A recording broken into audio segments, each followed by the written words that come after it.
quand on voit comment certains hommes politiques sont riches en milliards au Cameroun. Sans avoir vendu le chien, ils sont riches. Ça fait peur.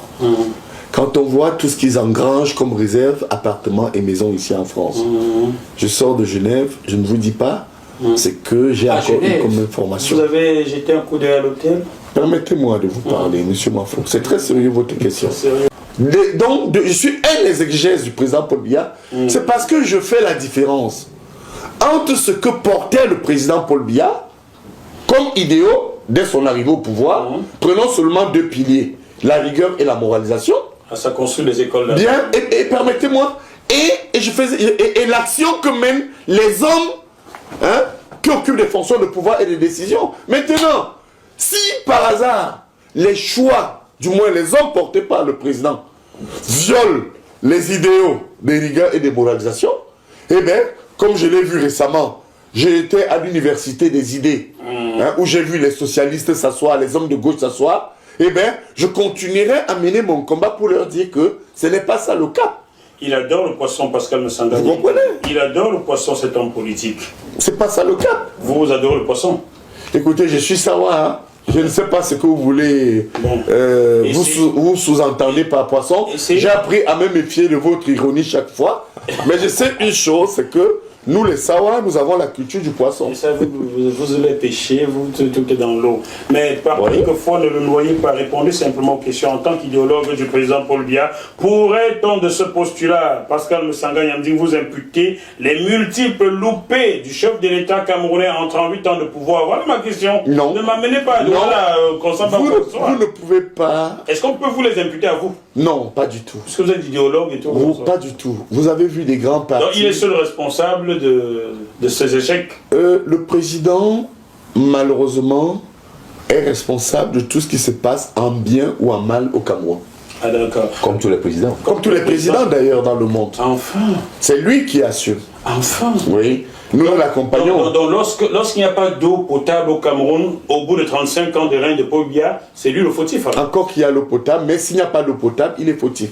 D'accord. Donc lorsqu'il y a des délestage d'électricité tous les jours, tous les soirs, il est fautif. Mais c'est lui qui apporte la responsabilité. D'ailleurs, je vais aller plus loin. Oui. Lorsque M. Ete Mboumoua, un ancien ministre des Affaires étrangères, avait été limogé.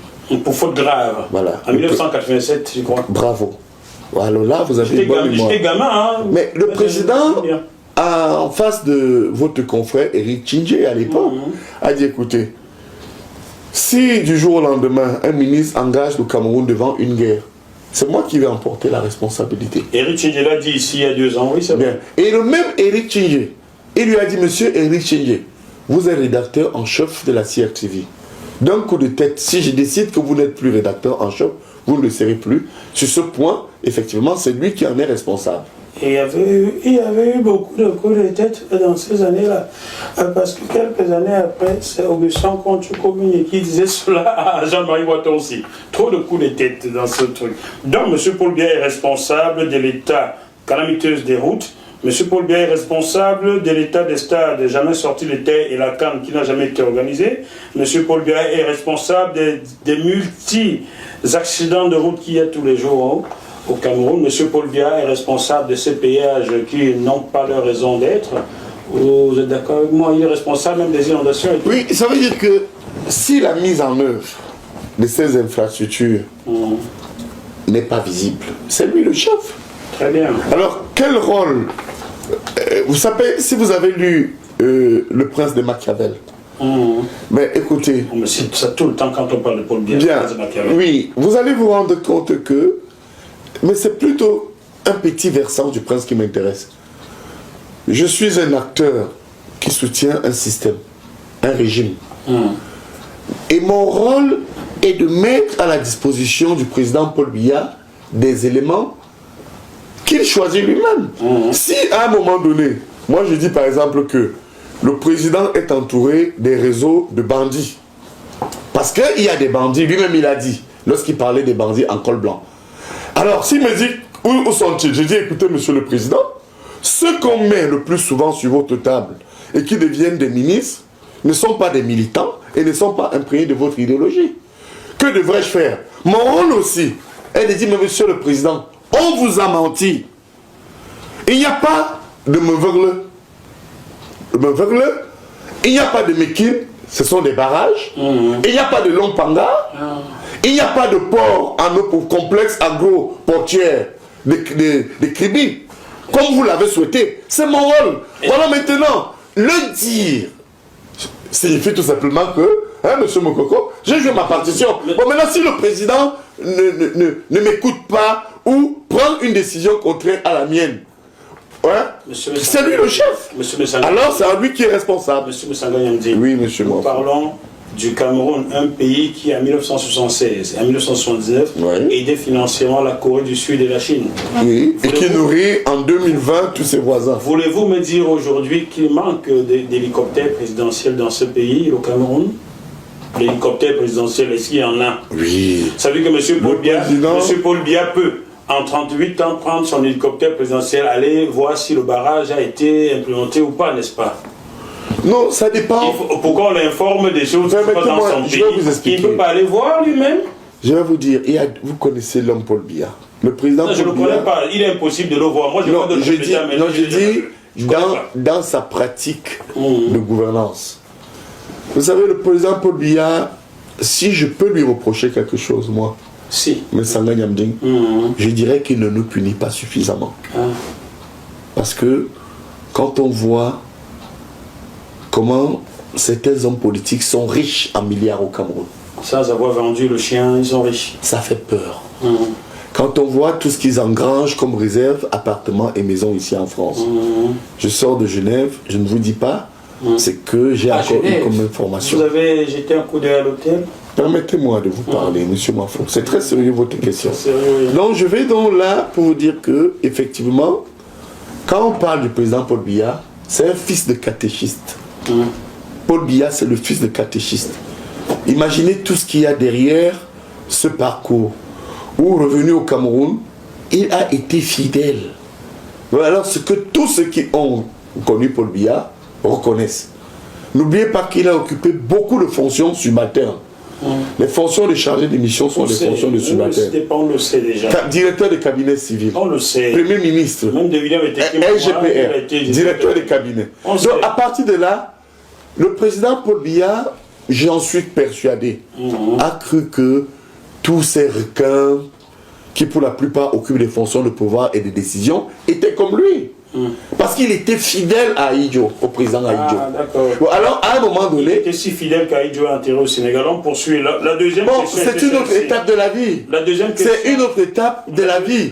Mais lorsque Ahidjo fut son patron, on ne pouvait pas reprocher au président Paul Biya, comme on le voit aujourd'hui avec certains collaborateurs, fils de catéchiste, de faire le contraire. C'est pour ça que 31 ans après, Ahidjo est toujours à Dakar. Bon, ça, c'est un autre débat. On poursuit. Mais je voudrais vous dire sur ce point... Et sa veuve ne perçoit toujours rien. Je salue Aïssa tout en passant. Oui, contrairement à ce que vous dites, moi j'ai rencontré Madame Ahidjo récemment.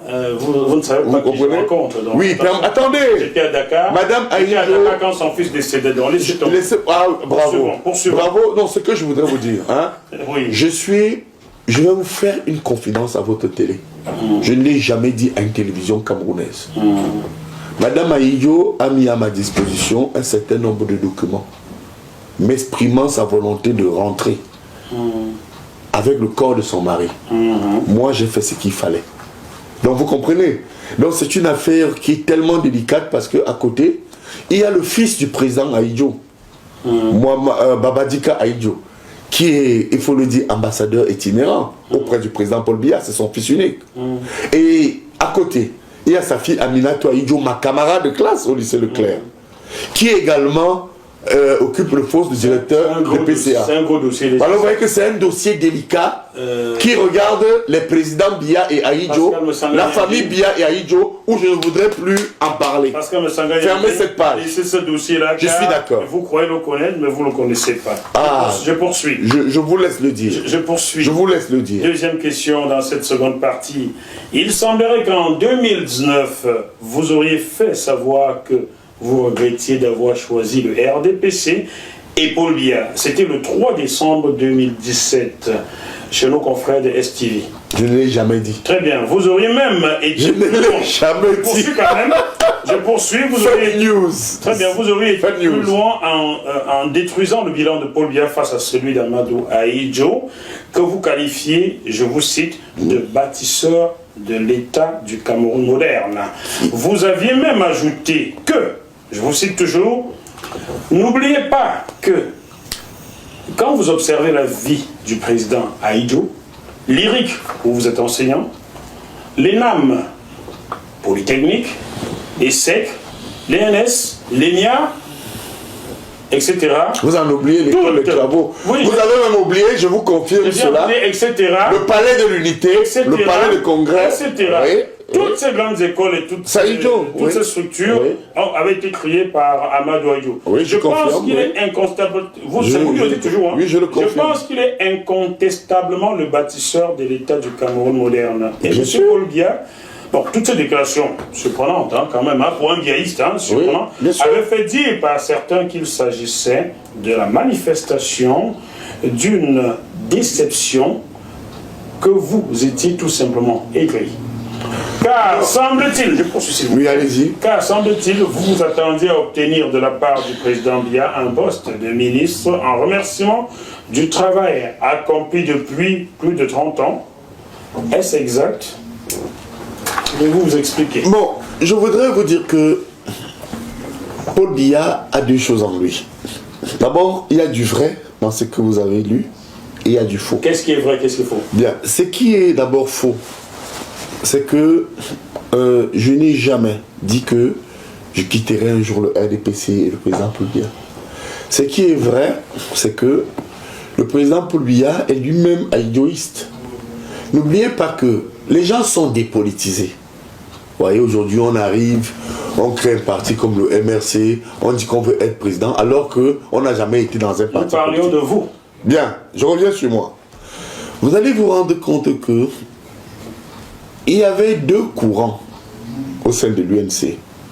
J'étais gamin. L'Union nationale camerounaise d'Ahidjo. Parti d'Ahidjo. Il y avait les conservateurs et il y avait les progressistes. Comme aujourd'hui au RDPC. Oui, où j'appartiens au mouvement des rénovateurs. Bon, et le président Paul Biya sous l'UNC était un progressiste, était un rénovateur. Ils ont vaincu les conservateurs comme les Aïssim Vodo, les Tchanga Delphine, les Samuel Ebois, qui étaient convaincus à un moment donné qu'Ahidjo leur passerait le pouvoir, ou encore les Moussa Yaya. Aujourd'hui, au sein du RDPC, moi je crois à une victoire à terme des rénovateurs. C'est-à-dire des biaïstes. Et j'ai dit que c'est là où ça va se jouer. Alors quand vous revenez sur ce que j'ai dit, écoutez, vous voulez que je le répète ici? Dites-le. Incontestablement, prenez le discours du président Paul Biya qui m'a inspiré. Du 6 novembre 1982. Le président Paul Biya lui-même soutient que Ahidjo est le bâtisseur invétéré du Cameroun moderne. Allez reprendre ce discours. Allez à Google. Alors, à partir de là, je continue à dire que le bâtisseur de l'État camerounais moderne, c'est contestablement le président Ahidjo. Le palais de l'unité, c'est Ahidjo. Le palais des congrès, c'est le président Ahidjo. Toutes les écoles, pour la plupart, effectivement, j'ai parlé de l'IRI, j'ai parlé de l'ENAM, j'ai parlé de l'école des travaux, j'ai parlé effectivement de l'EMIA, j'ai parlé de l'école polytechnique. Il faut reconnaître quand même que, écoutez, plus de 30 ans après, s'il y a eu des innovations, c'était sous l'escarcelle de cet élan porté par Ahidjo. Très bien. Et ce qui me fait peur, c'est que les Camerounais sont tellement ingrats et malhonnêtes pour certains, que j'ai peur, en le disant, que ce qui arrive aujourd'hui au président Paul Biya, au président Amadou Ahidjo, arrive au président Paul Biya. Quand moi je le dis, je dis à Paul Biya, mon maître politique, de faire attention. Je vous assure, monsieur Mwafo, parce que ce qui arrive aujourd'hui au président Amadou Ahidjo, je n'aimerais pas que ça arrive au président Paul Biya. Très bien. J'aimerais que cet homme, qui a construit le Cameroun postmoderne, le bâtisseur du Cameroun postmoderne, parce qu'à l'époque du président Ahidjo, quand je parle de la postmodernité, il y avait des exilés. J'ai connu des gens comme Abel Eyinga en exil. Lende Toumaza, les Mongo Betty, et bien d'autres. Les Ougli Massara. Massara. Il y avait plein. Et d'autres ont même été tués, comme Félix Moumier. Alors quand on dit que Paul Biya est le bâtisseur de l'État camerounais postmoderne, vraiment, vous m'avez fait très mal au cœur, monsieur Moafo. Parce que vous n'avez pas reconnu qu'il a fait quelque chose. Qui Paul Biya. Mais vraiment, ça m'a touché. C'est vous qui décrivez ce qu'a Idjo a bâti. Décrivez-moi ce que Paul Biya a bâti dans ce cas-là. Avant Rien Qu'est-ce que monsieur Biya a bâti dans la continuité. Il a apporté la démocratie pluraliste. Ah bon? Donc, Paul Biya, nous avons un autre son, le petit Stéphane Toumou vient de vous faire savoir, et je confirme cela. La démocratie dans les États d'Afrique francophone a été imposée par l'Élysée. Je sais de quoi je parle. Et si vous le niez, je vous apporte des documents là-dessus. Ce n'est pas un débat entre vous et moi. Laissez-moi répondre. Poursuivez. Bien. Et dans le même élan, Paul Biya a créé au Cameroun quelque chose d'extraordinaire pour les familles. L'émergence d'une frange d'hommes d'affaires à partir d'une politique économique libérale. Où avant, on ne savait pas qui était homme d'affaires et qui ne l'était pas. Aujourd'hui, monsieur Tchumbu, vous avez des marchés publics qui sont tenus par des familles très pauvres. Vous avez des gens aujourd'hui qui ont des commerces. À l'époque, quelqu'un pouvait s'appeler Moussa le matin, il revenait dans l'après-midi, il vous dit qu'il s'appelle Djibril, et il prend un crédit qu'il a déjà eu encore à prendre. Or, avec Paul Biya, il y a eu une démocratisation de la vie économique. Et une rigueur. Non, démocratisation de la vie économique. Aujourd'hui, vous avez des jeunes qui font des marchés publics, qui livrent du papier, qui livrent l'huile, qui livrent le ciment. Et je peux vous dire que ne pas reconnaître que Paul Biya l'a fait pour le Cameroun, c'est être de mauvaise foi. C'est dans ce pays-là que le sac de ciment finit par coûter 700 000 francs CFA. Ce sont les bandits qui l'ont initié. Vous voyez un peu ça, c'est aussi Paul Biya. On a condamné. On a condamné ça. Moi, j'ai condamné ça. Alors, j'observe Pascal Msanganyamdi. Oui. Il y a quelque temps encore, quand on tenait un RDP6 sur un plateau, il disait Paul Biya a apporté la paix. Aujourd'hui, le mot paix n'existe plus dans vos discours. Il est passé où?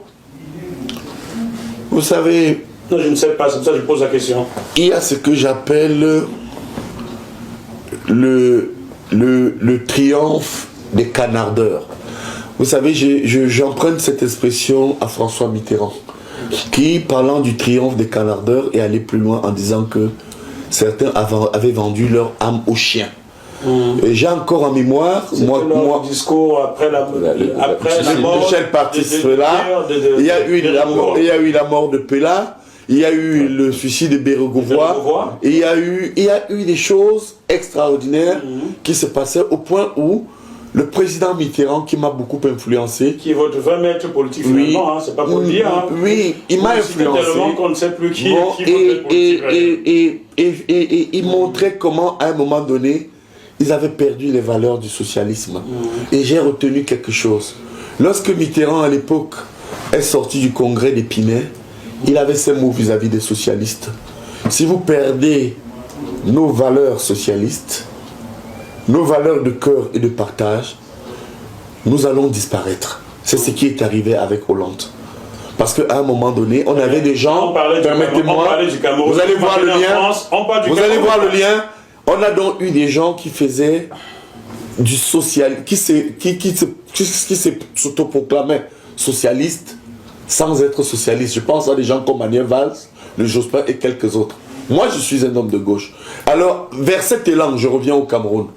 Beaucoup de gens occupent les fonctions de pouvoir sous Paul Biya sans être biaïstes.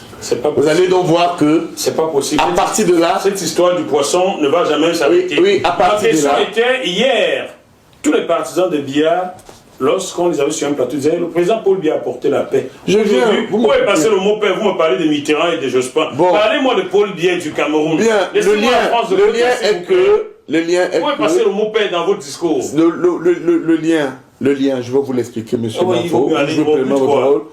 C'est que certains ont vu effectivement que c'était le champ de prédilection du président.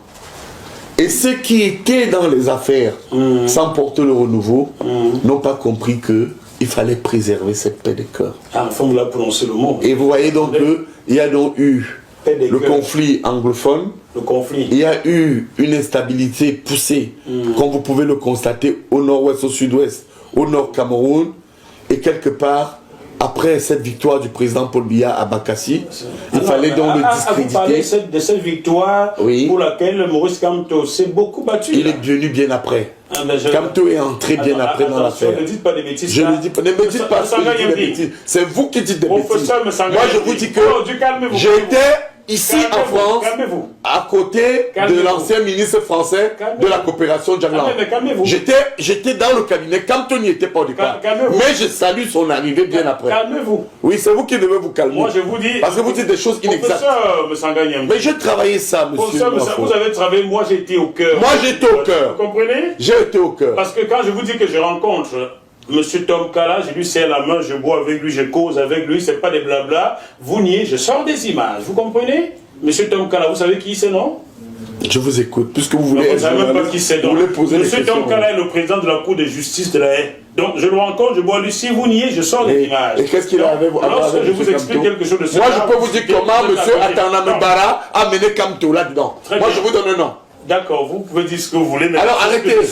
Monsieur Yandi, et ce qu'il oublie, l'erreur que vous commettez, c'est que j'étais consultant au cabinet de Michel Auriac. Ah, c'est ça. Vous vous dites des choses que vous voyez de loin. J'ai été celui qui, lorsqu'il y a eu Jagland, Michel Auriac et quelques-uns, étaient comme l'expert qui a apporté l'historique allemande, franco-britannique aux Français qui étaient avocats du Cameroun. Moi, j'étais dans cette affaire. Et ces avocats français-là n'ont pas été à la hauteur. Non, c'est pas ce que j'ai dit. Donc, je veux dire que... une question pour lui. Alors, je veux dire à un moment donné que ne parlez pas ce que vous ne maîtrisez pas.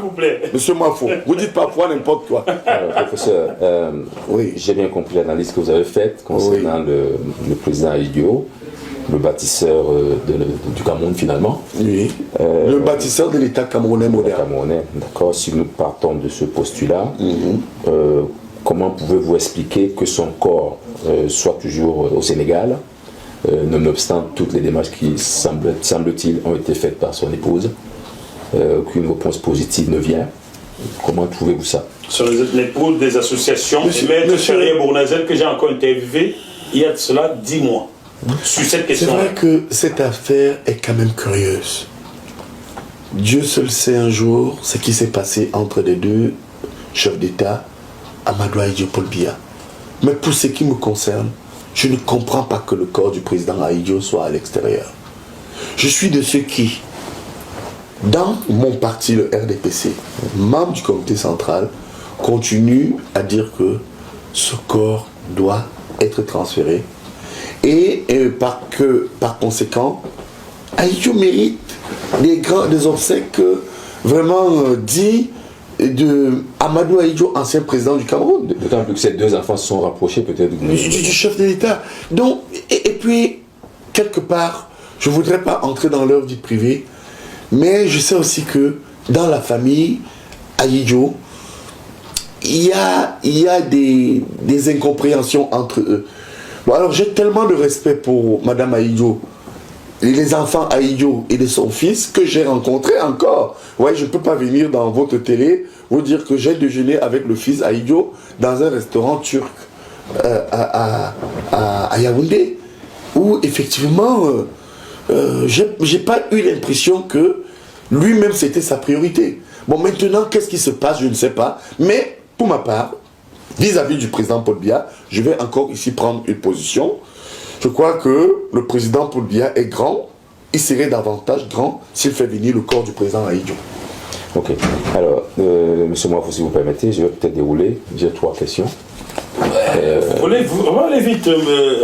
Allez-y, posez vos 3 questions dans ce cas-là. Voilà. Pardon, professeur, de m'éloigner un peu du sujet. Non, je vous en prie, mon cher. J'aimerais bien avoir votre analyse sur des sujets qui me paraissent importants.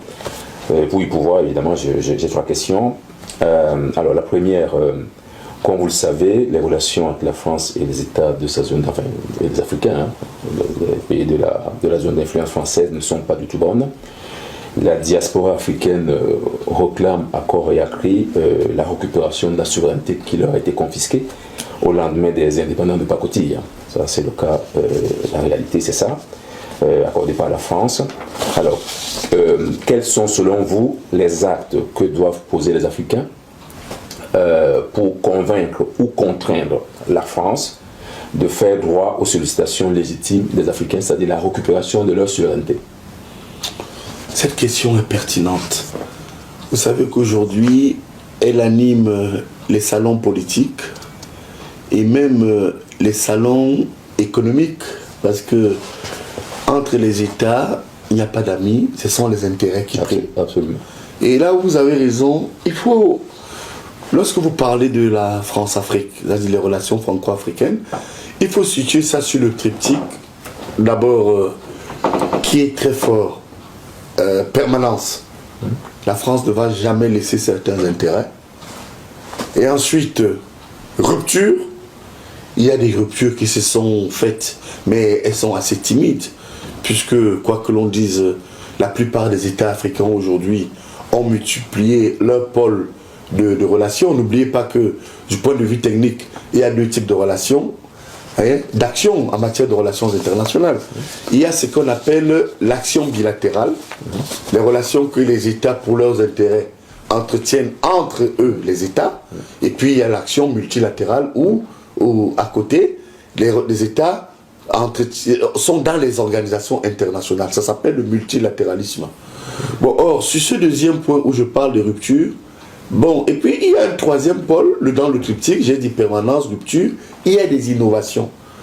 Mais dans ces innovations, n'oubliez pas que, malheureusement, la France est un pays faible sur la scène internationale.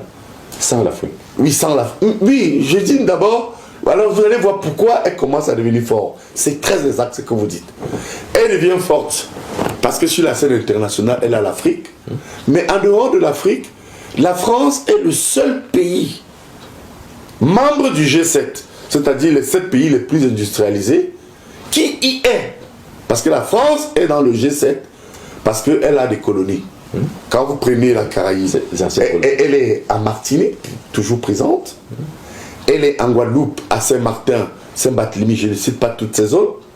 Mais vous allez voir que la France est également dans les Amériques.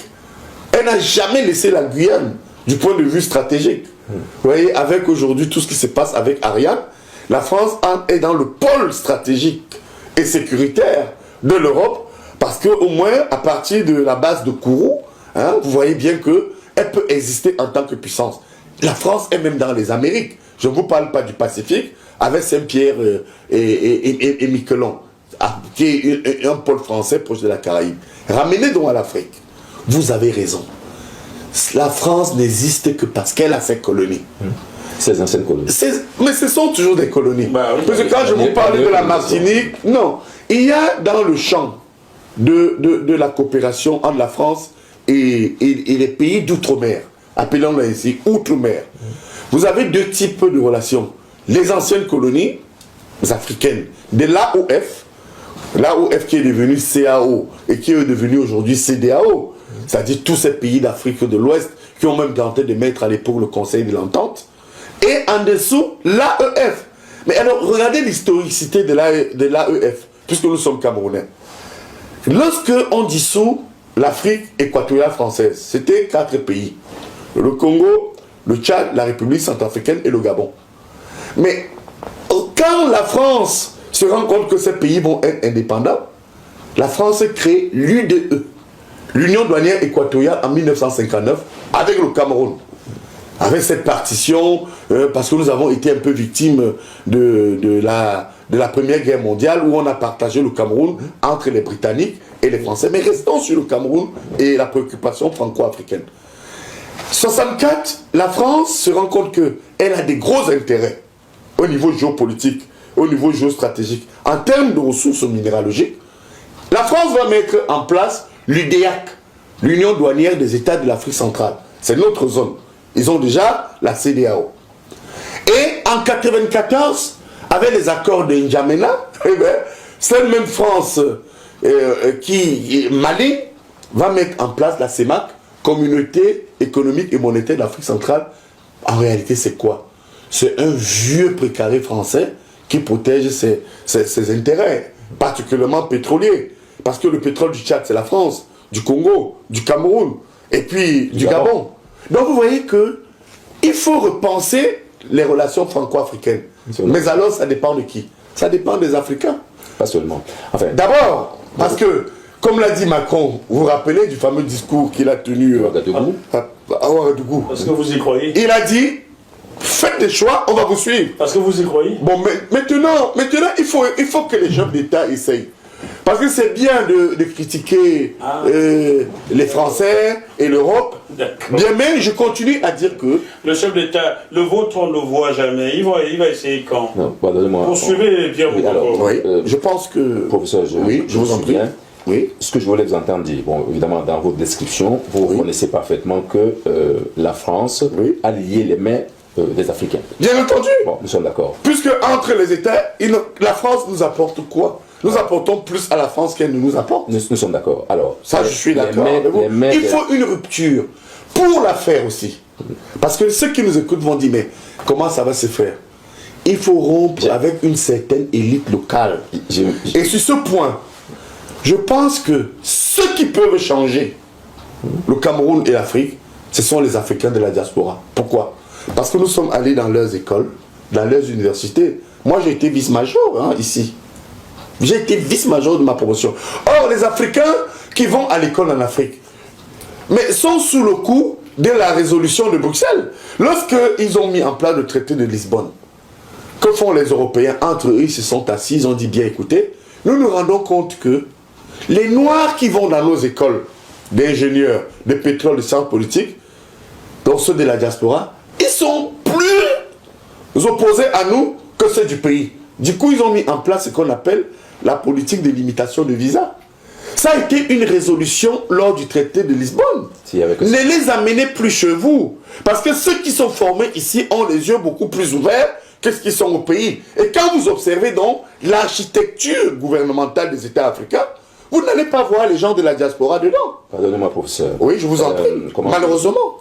Alors, la souveraineté des Africains est confisquée. Nous sommes d'accord. Bien sûr. Il faut que ça s'arrête. Nous sommes d'accord. Tout à fait. Comment faire? Comment faire? Puisque, comme vous le savez, la France a pris le soin de poser comme responsable de ces 14 États leur laquais. Oui. Les ordres viennent de Paris. Oui, c'est vrai. À partir de là, comment voulez-vous qu'on se développe?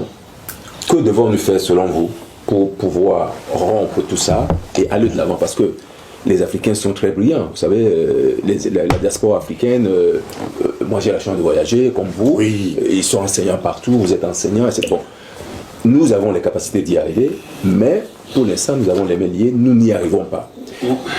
Faut-il se débarrasser de la France? Comment pouvons-nous faire pour se débarrasser de la France? Avons-nous les moyens de tourner le dos à la France et nous en sortir tout seuls? Il y a plein de questions qui se posent. Je voulais vous interpeller sur ce point parce que je m'attendais à ce que vous fassiez allusion à, comment dire, au panafricanisme. Bien entendu. Voilà, donc là, c'est quand même un point important parce que on veut plus de la France, c'est bien beau. D'autant plus que la France n'est pas responsable de tout, comme vous le savez. Votre question, Pierre Bokoko, votre question, c'est laquelle? Mais j'ai compris la question. Si vous ne l'avez pas compris, il pose une vraie question. Comment faire pour sortir du joug colonial? Très bien. Bien. Écoutez, vous allez, comme je l'ai dit tout à l'heure, remarquer que les successions politiques au Cameroun se font avec des Africains liés. Vous savez, on a connu l'esclavage en Afrique. C'est des milliers et des milliers de Noirs déportés. 10 millions. 10 000. Plus, puisque certains étaient jetés à la mer. Oui. D'autres se suicidaient. C'est plus, on parle de centaines de millions. Bon, on a connu après la colonisation. Et aujourd'hui, que subit l'Afrique? La néocolonisation. Le néocolonialisme. C'est-à-dire, comme le disait Lénine, le stade suprême de l'impérialisme. Alors, le néocolonialisme, c'est quoi de manière visible? Je vais vous dire. Le néocolonialisme, c'est l'esclavage transformé. Avant, il y a eu l'esclavage, c'était visible. Il y a eu la colonisation, elle était barbare. Et les Occidentaux ont vite compris qu'il fallait mettre en place des institutions qui seront contraignantes. Pour les endetter. 44, le FMI et la Banque mondiale, accord de Bretton Woods. 45, l'ONU. Les États africains ne sont même pas membres permanents du Conseil de sécurité. Le franc CFA. Voilà, le franc CFA. Et puis on peut continuer en montrant que ils contrôlaient déjà les dynamiques économiques. La monnaie, ils ont dit, mais tiens, on a oublié le commerce.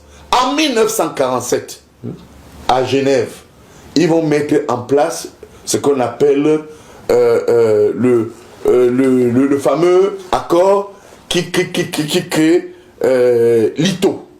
ITO en anglais signifie International Trade Organization, qui deviendra en décembre 1947 le GATT et qui deviendra aux accords de Marrakech en 1994 l'OMC. Mais alors, est-ce que nous avons donc des hommes capables de porter ce projet sans complexe? Rappelez-vous, après Mitterrand, il y a eu Chirac, les présidents Chirac, Sarkozy et Hollande. On parlait de relations décomplexées. Le problème est qu'aujourd'hui, nos relations sont très complexées. Et vous dites, qu'est-ce qu'il faut faire? C'est là où j'ai dit que les chefs d'État africains doivent prendre des décisions courageuses. 1. Donner la double nationalité à leurs compatriotes.